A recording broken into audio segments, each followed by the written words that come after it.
అధ్యక్ష ఈయన బట్టగాడు WhatsApp status లో పెట్టడం మానేశాడు. ఇలా అయితే ఈడు సంతోషంగా ఉన్నాడో బాధగా ఉన్నాడో మాకు ఎలా తెలుస్తుంది? ఎరా స్టేటస్ ఎందుకు పెట్టట్లేదు? బంధుకోశ అధ్యక్ష, బంధుకోశ. అవును అధ్యక్ష, రీసెంట్ గా కారు కొని సంతోషాన్ని స్టేటస్ లో షేర్ చేశా.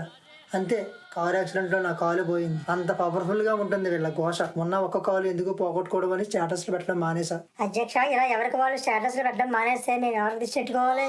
ఎలా బతకాలి? ఎవయ్యా, వాళ్ళు కూడా బతకారు కదా పాపం. ఇలా అయితే ఎలా? సరే అధ్యక్ష, ఇక నుంచి పెడతా. అధ్యక్ష మళ్ళీ ఏమైందమ్మా?